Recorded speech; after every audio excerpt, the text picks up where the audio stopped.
지난주 오후 예배 때가 되겠습니다. 지난주 오후 예배 때 여호사밧 왕에 대해서 살펴본 것이 있습니다. 오늘 오전에는 지난 오후 예배를 이어서 여호사밧 왕에 대해서 말씀을 전하고자 합니다. 이 왕은 딸은 몇 명인지 그것은 기록이 되어진 것은 없습니다. 몇 명인지 없지만 아들은 몇 명이었는가 하는 그 수가 대략 나오기를 그게 7명으로 나옵니다. 대략이 아니고 확실한 수로 7명. 그래서 대략 계산을 해보면 첫 아들을 28살에 낳아서 그래서 약 12년간 7명 아들을 낳았으니까 아들 낳은 것은 약 2년에 한 명씩 낳았다, 이렇게 보시면 되겠습니다. 자, 그리고 이 왕이 40살쯤 됐을 때입니다. 40살쯤 그때 마지를 장가를 보내게 되어지게 됩니다. 그때 마지 나이는 12살이었는데 유대인들은 12살 되면 성년이 된다 해서 그래서 아마 그해 결혼을 시키지 않았는가, 그래 보기도 합니다. 자, 그래서 이제 며느리를 보는데 12살이 뭘 알아가지고 며느리를 고를 수 있겠습니까? 그래서 자기 아버지가 이제 골라준 걸로 보는데 이 며느리를 누굴 받나 하니까 지난주 말씀을 드린 바대로 아달라라는 북쪽 국가의 공주를 며느리로 받다 그랬습니다. 국제 결혼입니다. 자, 그런데 이 며느리는 바알이라고 하는 귀신을 섬기는 여자였고 아주 악한 성질을 가진 나쁜 여인이었다고 했습니다. 그 아버지도 나쁘고 그 어머니도 나쁘고, 그래서 이것을 본받아서인지 이 여인도 바알선을 열심히 섬기고 심지어 자기가 시집온 그 예루살렘 성 안에서도 여호와와 나란히 바알신을 섬기는 이런 짓을 하게 되기도 한 것입니다. 그러면 남편 여호사밧 왕, 자기 여호람이나 또 자기 시아버지께서는 어떻게 해야 하겠는가 하면 이런 자부를 보면서 또 이런 자기 부인을 보면서 이러면 안 돼요 하고 꾸짖어야 됩니다. 여기 어디라고 바알신을 섬기고 그렇게 하면 됩니까? 하고 해야 되는데 이 자부가 또 혹은 자기 부인이 권세가 컸는지 겁을 먹었는지 아무튼 부인이 하는 대로 따라만 갑니다. 시아버지도 제동을 안 걸고 그냥 두어버리고, 자, 그런 중 여호사밧 왕은 죽고 이제 그 마지가 왕이 돼서 국가를 통치해 가는데 그 통치 기간 중에 지난 조금 언급을 해드렸습니다만은 자기 남동생이 6명이 있었지 않습니까? 총 7명이니까 마지는 왕이 되고, 그런데 자기가 총 7명인데 자기 밑에 있는 남동생을 모조리 다 살해해버리고 말았다, 그렇게 기록을 하고 있습니다. 이것은 형으로서 할 짓이 아닌 것인데 몹쓸 행위라 하는 그런 생각이 들어지기도 합니다. 왕이라고 하는 이런 권세를 이용해 가지고 자기 동생을 무참히 학살을 해버렸다는 것입니다. 왜 죽였나 하는 이 문제에 대해서는 언급이 없지만은 역사학자들의 그런 말에 따르면은 이 여호람의 부인인 이 아달라의 충동질 때문에 그랬다, 주로 이렇게 보고 있습니다. 저도 볼 때 아마 그런 것 같다는 느낌을 받습니다. 왜냐하면 이 아달라가 너무 악한 그런 형수기 때문에 그러하다라는 것입니다. 자기 남편보다 시동생이 더 출중하고 또 그리고 시동생을 보니까 더 어렵고 더 건강하고 더 힘도 세고 지혜도 있고, 그래서 시동생을 추종하는 유력한 신하들이 거기를 따르고 있고 하다 보니까 시기심도 생기고 위협도 느끼고 그렇게 해서 죽였던 걸로 그렇게 봅니다. 그래서 이러다가 내 남편이 중신들에 의해서나 또 시동생이 워낙 강하다 보니까 그 세력에 의해서 축출될 수는 있지 않을까 하는 그런 위기감이 들다 보니까 시동생 6명을 그리고 그 시동생을 추종하고 그 따르는 중신들을 살해해버리고 말았다는 것입니다. 그리고 이 살해하는 과정에 있어서는 자기 남편을 이용을 했다는 것입니다. 자, 이 바람에 요사밧의 아들 중 6명이 비명행사로 다 억울하게 살해를 당해 죽게 되어지게 된 것입니다. 물론 이 사건은 요사밧 왕이 무덤 속에 있을 때 일어난 이야기지만은 참 얼마나 불행한 역사의 이야기냐라는 것입니다. 자, 그럼 왜 이렇게 요사밧의 아들들 6명이 죽었는가? 그 이유는 다른데 이유를 찾아볼 수 있는 것은 없고, 다만 우리가 한 가지 짐작이 되는 것은 그것은 여호와를 믿지도 않고 악한 며느리가 들어온 것 때문에 그렇게 된 것으로 짐작이 가고도 남는다라는 것입니다.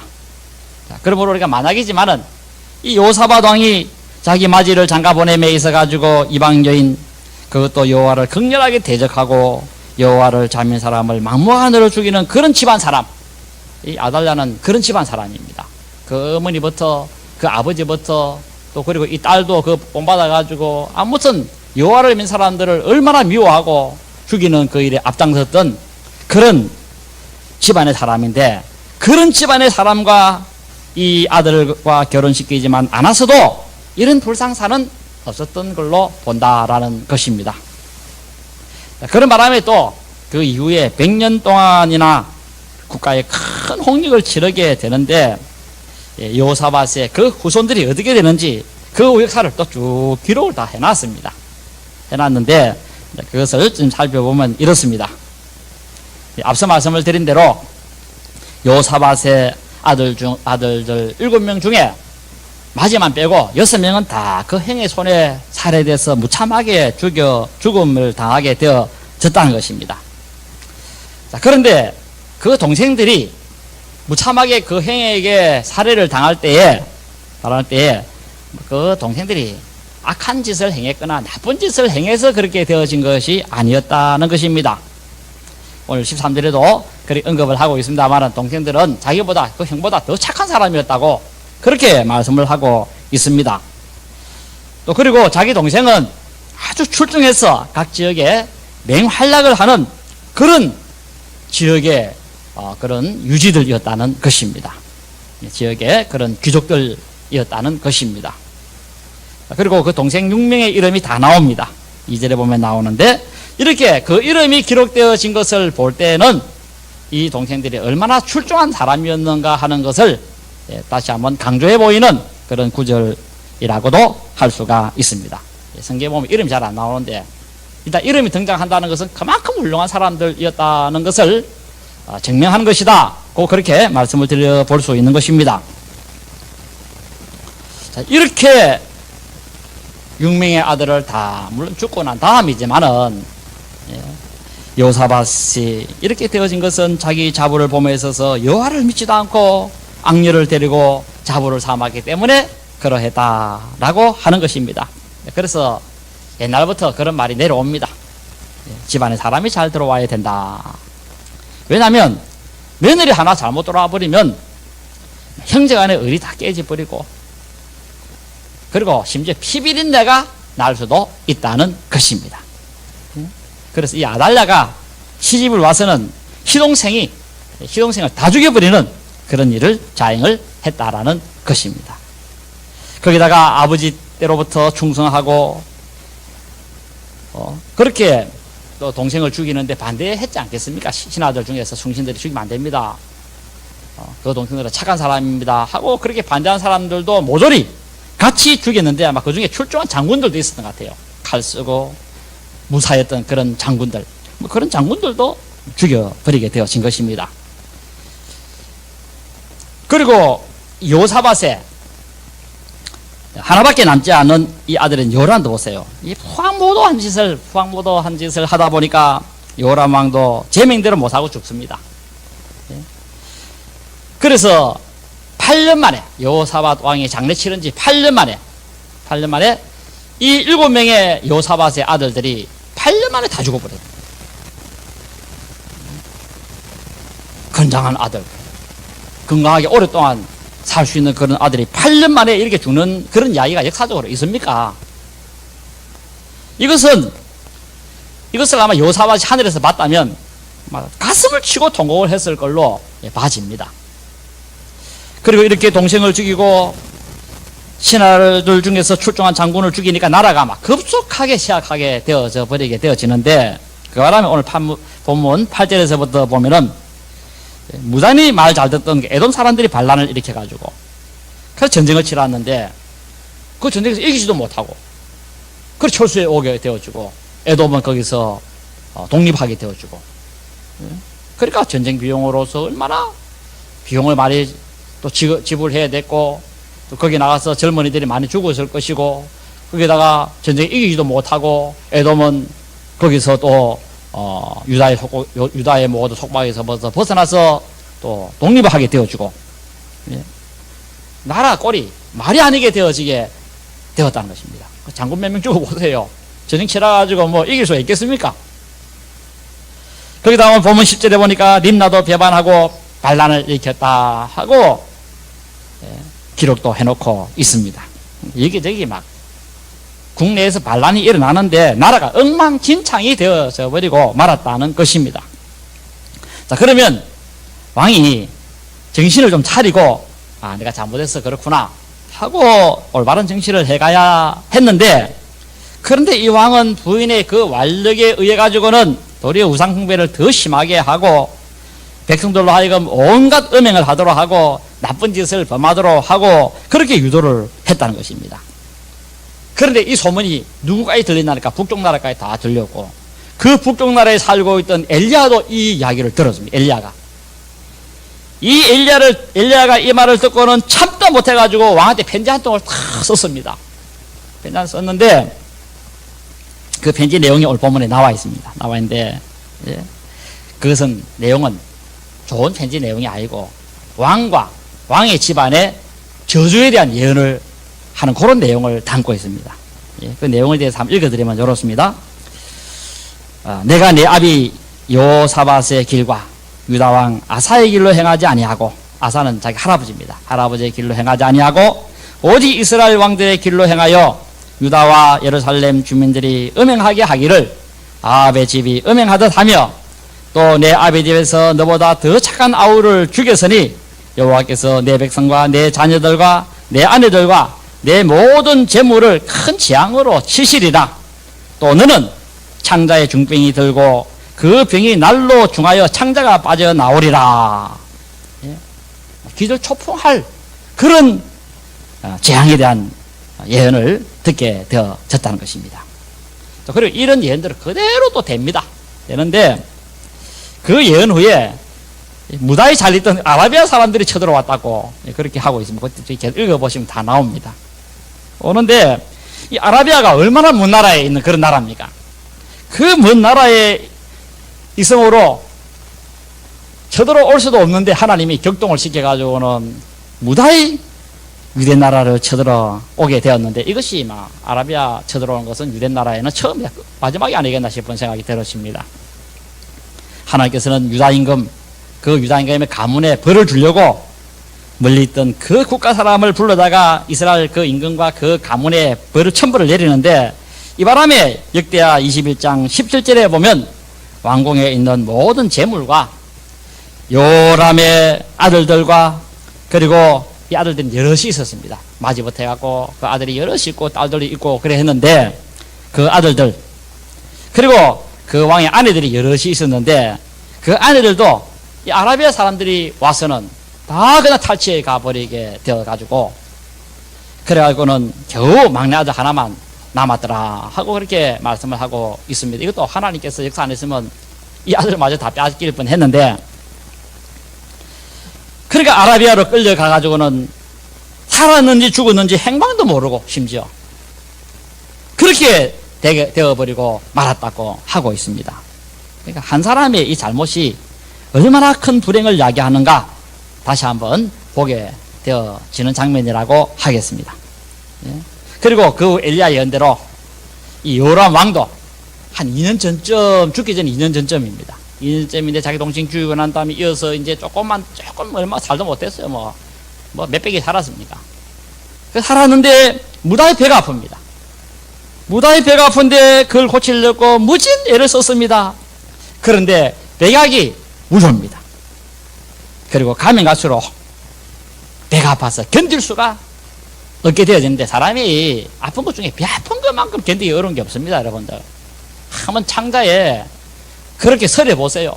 얼마나 통증이 심한지 견딜 수가 없는데, 그런데 그 배꼽인지 아니면 배 어딘지는 모르지만 상처가 생기고 그 상처가 점점 썩는데 막 고름이 나오는데 냄새는 두 번째 치고 그 상처가 점점 깊어가는데 새살은 돋아나지는 않고, 그리고 그 곪은 그 상처가 점점 깊이 들어가서 근육층을 뚫고 그 근육층을 뚫고 더 밑에 들어가고는 배를 구멍을 팍 내버린 거죠.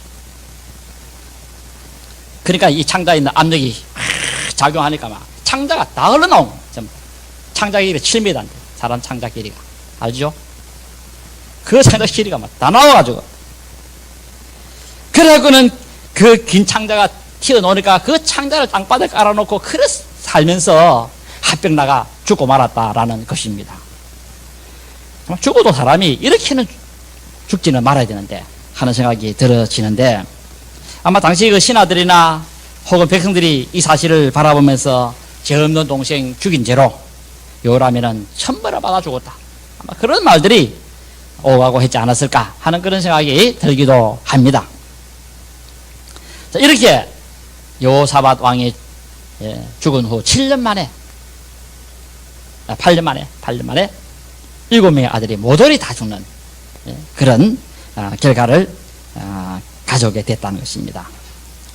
자, 그리고 이 이제 여호사밧의 장자인 이제 하나의 손자들도 모조리 막내 하나 빼고는 아라비아 사람들이 다 끌려가가지고는 행방불명이 되어버리고 말았다, 그렇게 말씀도 하고 있습니다. 왜 이런 일이 일어났는가 하는 것에 대한 해석은 나오지는 않지만 보면 뻔히 바로 명약가나합니다. 바로 그것은 바알을 섬기고 신봉하는 이런 아달랴를 자기 며느리로 봤기 때문에 그렇다 하고 말씀드릴 수가 있을 것입니다. 자, 그 역사는 이렇습니다. 자, 이렇게 창자가 흘러나와서 그 왕은 죽고 이제 그 하나 남은 아들이 왕이 되는데, 그 왕의 이름이 아시아라 이렇게 나옵니다. 아시아라고 나오는데, 그런데 이 왕이 한 20살 정도 이렇게 왕위로 오르는데, 그 역대기 하에는 42살로 나오지만은 조금 번역이 필사가 잘못됐다 이래 봅니다. 전부 다가. 왜냐하면 이래 되면 자기 아버지보다 더 나게 더 말아버립니다. 그래서 42살보다는 아마 한 20살 정도쯤으로 이렇게 봅니다. 그런데 이 20살 청년이 왕이 됐는데 1년 만에 병고를 당하는데, 북쪽에 그 자기 외갓집에 찾아갔다가, 그 외갓집이 자기 북쪽 그 사마리아 아닙니까? 사마리아라고 하는 그런 그 성인데, 거기 찾아갔는데 때마침 가는 날이 장날이라고 국가에 큰 반란이 일어납니다. 엄청난 내란이 일어나는데, 그 정변을 일으킨 사람들이 이 아시아를 잡고는 니도 이런 앞서간 이 왕조의 그 사람들과 같이 협력하고 동맹을 맺었다 해가지고, 그래서 이 아시아 왕을 죽여서니 약 20살 나이에 비참하게 죽고 말았다는 것입니다. 그러니까 이 여호사밧의 손자도 이렇게 비참하게 죽고 말았다는 것입니다.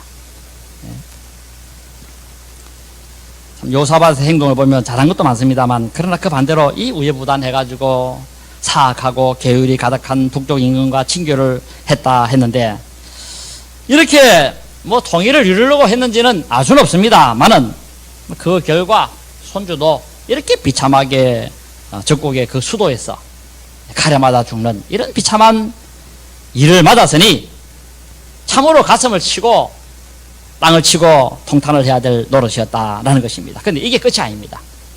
인도만 해도 굉장한 그 재앙을 받은 것인데, 그런데 이번에는 자기 자부, 여호사밧의 자부입니다. 아달랴라는 이 여성이 데뷔마마죠. 데뷔마마인데, 이 데뷔마마가 있으면 되는데, 내가 왕 되자 해가지고는 여왕으로 나서게 되었습니다. 내가 뭐 남자들보다 못할 게 뭐 있어? 내가 어땠어? 이러면서 이제 나섰는데 누구 하나 그 권력 앞에서 꼼짝 못합니다. 한마디도 못합니다. 그래서 여왕으로 인정해 버리게 되어집니다. 물론 좀 나중에 이제 반대하는 그런 세력도 있었을 것인데, 이 반대하는 세력에 대해서는 이 여인이 자기 사병을 딱 갖고 있는지라 그 사병을 풀어가지고는 전부 다 암살해서 죽여버리게 되어지고, 그리고 심지어는 죽일 때에 하여튼 다윗 집안의 혈통, 왕대 혈통들은 모조리 진멸했다 하고 그렇게 기록을 하고 있습니다. 그 뒤에 쭉 읽어보면 그 내용이 나옵니다. 몇 명 죽었는지 알 수는 없지만 헤아릴 수 없는 사람들이 죽었다는 것입니다. 여호와사밧의 이 외가, 신가, 본가 할 것 없이 막 거기에 막 관련되어진 그런 모든 남자들은 모조리 처형을 다 하는데, 예. 그래서 이제 한 사람만 남았다. 요아스라는 이 왕자 한 사람만 남았다. 이렇게 기록이 되어져 있습니다. 이거 주고 보면 이제 끝장나버리는데, 이거 지금 우리 예수님이 태어날 태어날 수 없는, 그러다 보니 하나님 이제 보호를 하기도 합니다만은, 참 그래서 이걸 보면서 참 만약이지만은 이 요사밧이가 하나님을 잘 믿는 유다 여자와 결혼을 시켰다면 참 이런 일이 일어났을까 하는 그런 생각이 들기도 합니다. 그래서 이 여인이 이제 8년 동안 다윗 혈통도 아니고, 그리고 바알을 섬기는 이 여자가 유대 나라를 통치했다라는 것입니다. 왜 이런 비극이 왔느냐? 그 앞서 말씀을 다 드린 바대로입니다. 자, 그런데 이 8년 동안 통치하고 난 다음에 또 정변이 남쪽 나라에 일납니다. 일나가지고는 군인들이 들고 일나가지고는 이 아달랴라는 이 여왕을 무참히 죽여버리게 되었습니다. 자, 그리고는 이제 숨겨놨던 마지막 고 요아스라고 하는 그 왕자를 이제 다시 왕위에 이제 세우게 되어지고, 그래서 제사장 한 분이 너무 어리다 보니까 뒤에 섭정을 하면서 잘 지도하고 이끌어줘가지고는 그 국가를 아름답게 잘 세워가게 되어지는데, 그래서 40년 동안 통치하다가, 근데 이 왕도 결국은 무사히 은퇴하지를 못하고 그 신하들에게 반란을 일으킨 그 신하들에 의해서 또 무참히 죽게 되어지고, 그리고 그 아들이 아마사라는 사람인데 그 사람도 또 이제 왕이 되는데, 이 아마사도 조금 통치하다가 그 신하들에 의해서 반란이 일어나가지고 또 그 살해를 당해 죽고, 그 아마사 다음으로 또 이 우시아라는 왕이 또 왕이 되는데, 이 사람도 잘 통치했어요. 끝에 막 교만하다가 결국은 문둥병 들려가지고 비참하게 죽게 되어지고, 그래서 이래저래 계산해 보면은 약 100년 동안에 얼마나 비참한 일이 일어나게 되어졌는가. 이 100년 동안에 요사밧의 후손들이 어느 한 사람도 복받고 형통한 사람이 없을 만큼 전부 다 비명 행사하고, 그리고 적국에 그렇게 잡혀가서는 행방불명 모르고도 죽고, 억울한 죽음을 당하고 비참하게 죽고 칼에 죽고 이래 막 저래 죽고 해가지고 멸문지화를 당하는 그런 형태를 가지게 되어졌다는 것입니다. 이런 모든 원인은 어디에 있느냐? 그것은 바로 요사밧이가 며느리 하나 잘못 데리고 온 것 때문이었다, 이렇게 말을 하게 되었으니 이것이 전부는 아닐 겁니다.